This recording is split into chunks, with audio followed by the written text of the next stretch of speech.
Hey folks, welcome back.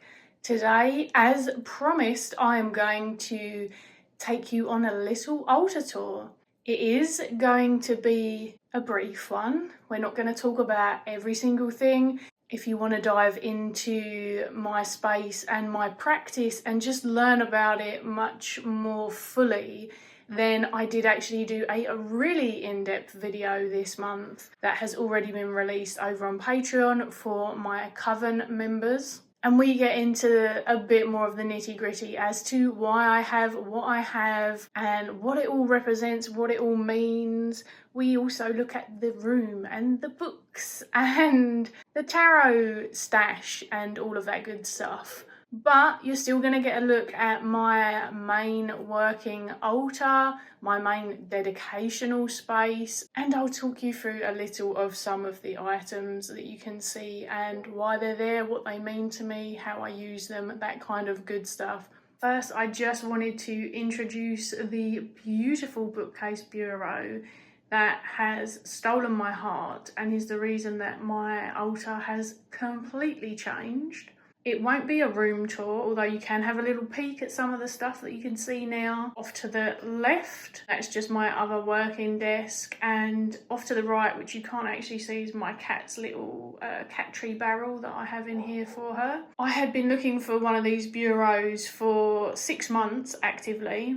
I've wanted one of these for forever, but they're not easy to come by, and originally I was holding off until we bought our house, but life happens. I started looking for one, and 6 months later I found this beauty. And as you can see, it's got the bookcase on top, and then we've got the drawers all the way down here. So it's a really stunning piece. It was really well looked after, very, very beloved. The man who sold it, he was quite emotional when he let it go. It was something he bought with his wife, who had sadly passed, I think 5 years ago now.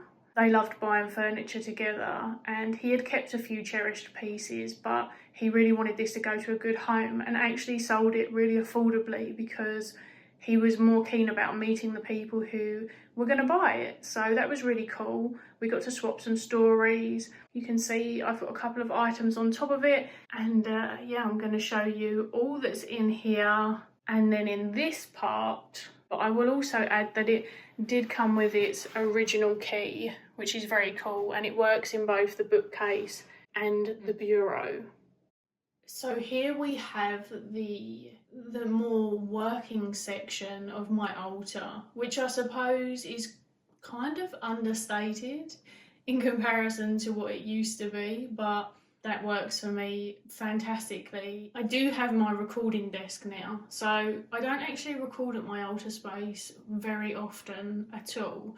I think perhaps there may be some times that I would feel inclined to, but mostly this now just acts as a place to come and read my cards, do spell, do ritual, offer devotion, you know, connect, all of those things. It feels kind of good to have it a little separate from filming. I mean, I only film off to the side on a different desk. The filming kind of interrupted stuff sometimes, especially because I'm someone who likes to leave a spread out occasionally, likes to leave a spell out and things like that. As you can see, it's in pretty good condition actually, but as I say, it is pre-loved, pre-owned, and has beautiful marks and wears of its age. Yeah, let's get into it. I've got my candle on the burn here. One of these days it's going to be finished and I'm going to be sad because I freaking love the smell of it. So we will start from left to right. Over here in this cubby, try not to heat up my hands too much in the candle, we have my first edition of Women Who Run with the Wolves. I actually do still use that one for bibliomancy. And then all I've got in here is my little diary thing. People will be familiar from my wrap-ups. And sometimes that's in there, sometimes it's not. It's on the other desk because I sort of write in it as I go. And then just a couple of little books. I've got bookcases either side of me, but these fit in here really well. And the Fallen Angels is actually one of the 2 decks in here. And then the mini Animal Speak pocket guide just felt like a very fitting one. Whilst I predominantly tap into the animal knowledge I know first, I will then go to other resources and stuff like that. It was gifted to me by a dear friend, and also I do a lot of animal work, so it feels like something that's very like specific to my practice as a whole. And then I think I've got a little notebook in there. In here there's 2 baggies, and actually I have the Fallen Angels in one, and I have a copy of my Antique Anatomy Tarot Ephemera in the other. They're 2 decks that I use very frequently, and so instead of being with the rest of the bagged decks in another section of the room, they feel like ones that I would like infusing the altar, readily accessible. And here we've got my blend of black salt, which I have a few vials of. It includes some of the earth that I consider sacred, which is from the pet cemetery in my garden. So it's very special to me indeed. But when it gets used, because I made like a larger portion of it, I actually took my Patreons through a video showing them how I made it and what I put in it. I then just fill that vial back up because it fits in there nicely.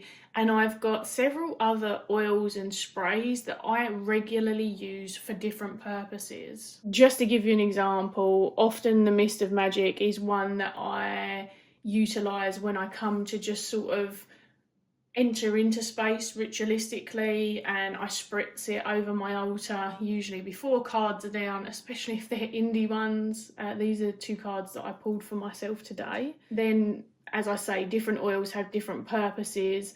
The serpent's the one that I use the most, and I actually tend to draw a specific rune or sigil or bind rune onto my wrist. It's always been a key point for me, and not too sensitive either because my skin is. This one, which is also a Candles of the Moon creation, which so is this, and so is this. This is one that I actually use solely with Odin, or work that's not linked to Odin, but it's got a similar type of energy, is the best way to explain that. You can see I've got bones as well.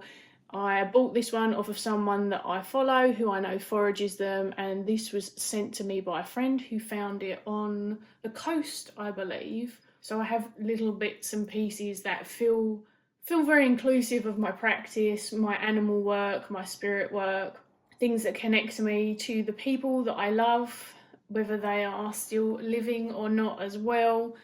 Back here, which you can just about see in there, I've got just a spare pillar candle. Actually, another friend had gathered these pigeon bones for me. I'm very, very fond of pigeons, and whilst of course it's always sad to find them when they've already passed, she actually processed the bones for me and sent them to me, so they, again, very special to me. This is the spray that I use when I am devoting time to Freyja, and then I've just got some like wax melts and some other incense and oils. Haven't actually used this one yet. I'm biding my time for a specific time and ritual. So that's what's in those 3. You can see here as well, I've just got a couple of pieces. This is a piece of birch tree, and I got this from a little local market. One person created them, and then the other small business owner bought them off of them and had burnt in different patterns. The pattern on this one's actually super subtle, but it was my favourite, and I like birch. I also associate birch with Freyja. And then the same friend who sent me the pigeon also sent me this tea stone, which she found on my birthday, which was pretty cool. And if you don't know, my name's Tegan, so the tea in it felt very timely to her, and she sent it to me. And this little skull friend is from my partner, and I have not named them yet, which is unusual for me. So moving on to the middle, we have my kind of everything magical book, which is going to be the slowest creation in the world, so I'm not getting it out to show you, because anything creative that is, what's the word? I can't think of the word, but basically I can do things on the computer and for some reason my body's a lot nicer to me. As soon as I start to sort of like manually do like a little bit of painting or handwritten stuff, I get a lot more pains a lot quicker. So being able to make anything that isn't like digital is actually really difficult for me now. I have a selection of toy animals that are meaningful to me for different reasons, and they can also be utilised in the therapy work that I do occasionally, which is fun. I swap them out. I've currently got this little lovely here, and that's because I also associate the boar with Freyja. I'm generally working with my deities regularly, but I've been doing some like dedicated devotional stuff to Freyja specifically at the moment. And then up here I've got my scissors that I use in spellcraft and stuff, one of my old roses, a crystal. This crystal is particularly cool to me because not only is it one of my favourite types, which I think depending on who you are, they get called garden stone, they get called shamanic dream stones. The inclusions sort of vary, but well, because there's another one. But this piece, my friend was selling it. I thought it would be cool to own something that she'd had in space and that had been important to her for a long time. And she actually told me that before she owned it, one of our other friends had owned it before. So it's now on to its third owner with me. And yeah, it's got a little bit of their energy, you know, sort of like imbued in it. At least that's how it feels to me. So it does not get moved from here unless I'm actively working with it. This was my granddad's tin, so I've got some ancestral pieces sort of spotted here, there and everywhere. I do actually have a dedicated altar elsewhere, and perhaps even though I'm not showing you around the entire room, I will chuck in a little look at that very briefly. It's ancestral meets pet spirits, and it has sort of like a general death work tie, and it's where I put my hell offerings and have her, you know, figurine that I've got as well. Also, we moved from putting the pets in the garden, because we've had a lot of pets over the years when we've lived here. We moved to cremation for the last three, so I actually have their remains up in that little bit as well with my spirit board, which does get used just very infrequently. So that's kind of up there.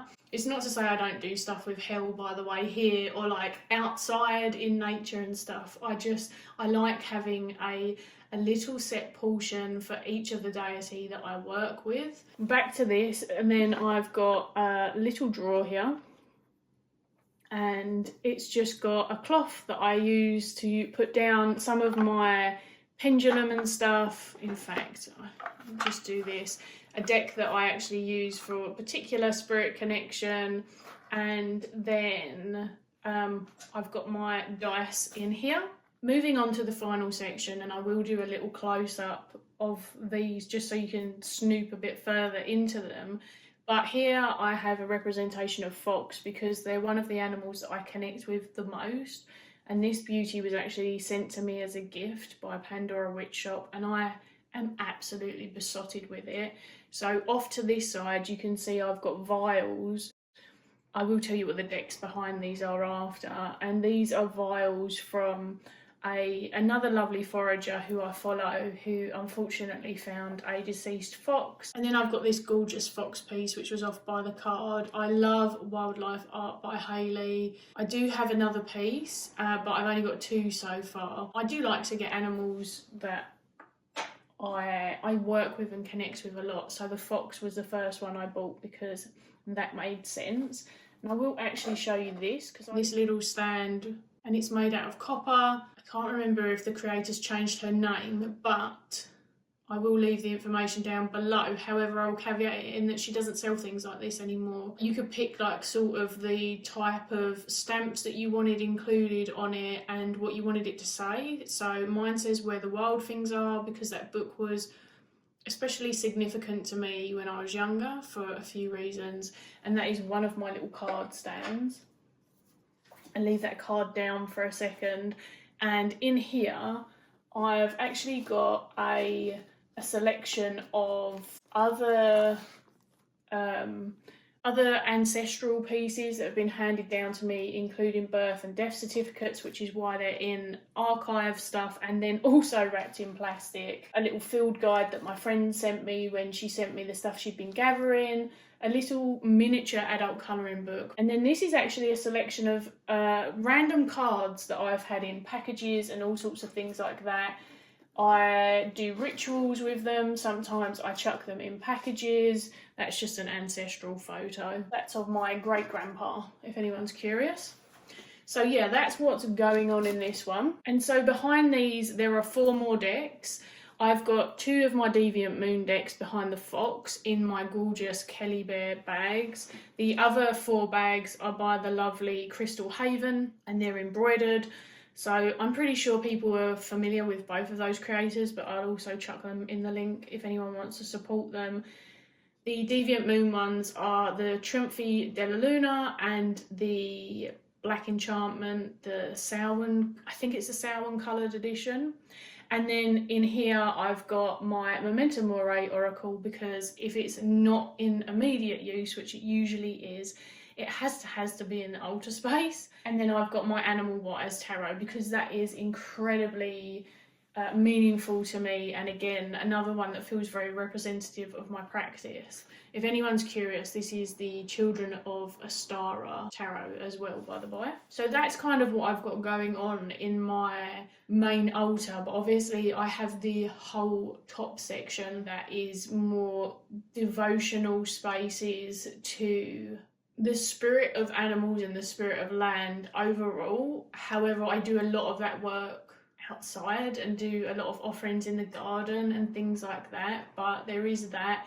And then of course a whole section for Freyja and a whole section for Odin, and then the piece where I have Hel and all of the ancestral pet and death work sort of more specifically focused in. Below this you would have probably noticed a bunch of drawers, and they hold so much stuff in them. I did go through this with my Patreons. I don't actually mind showing my altar. I don't believe that it makes it less sacred or less powerful, or even what goes on at it less private just because I've shared it.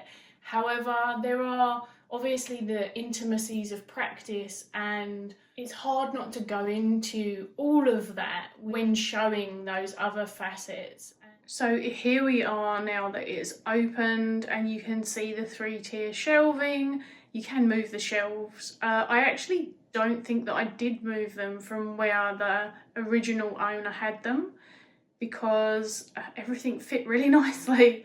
So that worked out quite well, but it is cool that you can move them. And so this bottom shelf is a representation predominantly of my work with animals in the physical realm, but also in the spirit realm. You can see that my Coastal Curiosities and Woodland Wardens decks are there because they are very special to me. They get a lot of use. It does mean I have to move my skull around quite a lot. Well, this fox skull, but that's okay. I'm always really careful. And then this beautiful book of the Flower Fairies, which is an original and was given to me by my grandparents. It's absolutely so treasured and is a good representation of the fact that I also work with the Fae. Here's Tabitha. This skull does have a name. Some of the others have not revealed such yet. So Tabitha's actually a little bit of an extension of Freyja's portion. So if we move up, we can see Freyja. And here she is with the Wheel of the Year, which I actually need to spin. And petals that I recently gave her from some flowers that I'd bought for myself. I had never bought myself flowers before, so that was new. And the cauldron with a bunch of things that I regularly use and access, including those labradorite. And then I've got my feather sweeper, which I use regularly and made myself. I foraged that, all of the feathers locally as well. And then you can see I've got some more pieces. It's also where I keep the weaver's card that I'm working with at the time, and just various offerings for Freyja. And then if we move up, we've got Odin's space. So I actually keep my main runes here. Mostly it's reflective of Odin. There are also some other pieces as well. You can see here I've got a crow's foot in the cauldron. I also have my pagan prayer beads, which I use a lot. This little bit over here is actually me and my family cat Pepper, and some daisies growing through concrete, along with a little Freyja quote that my stepmom bought me. And within this box are very, very meaningful, I don't know what you'd call them now. I guess they've all become talismans from over the years, some of which from when I was really young. So that's kind of its own little sacred space. And then we move along, and I've just got some more things that I connect with Odin and some more of my feathers. I'll give you a little once over of the whole thing open.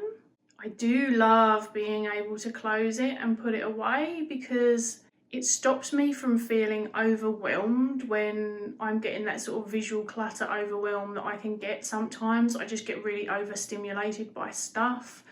And also I don't know, there's something about it feeling a little bit more private if I want it to, feeling a little bit more sacred, and also no dust, which, yeah, I hate dust.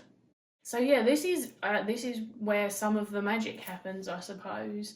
It's absolutely delightful. It reminds me of watching my mum sit down at her bureau and write her readings down in her journal or write her dreams down, and it reminds me of my grandparents' bureau and all of the like wonderful, magical, interesting things they've got on it. Like, it reminds me of so many things, and I can't necessarily do all of them here, but even just to be able to come here and have it as a sacred space where, as I say, I carry out the ritual. I may even just sit here and meditate. I may just throw a few cards. It's sort of brought that world of journaling and writing and all that the bureaus have traditionally represented over the years to me into this whole other part of my practice and ritual, and merge the two in a really lovely way, because, as I say, a lot of the written stuff that I do is digital, and I'm very thankful that I can do that still. It's not quite the same for me. Like, I'm quite a tactile person, so I really love the fact that technically this is a writing desk. Like, to me it feels so magical, that in and of itself.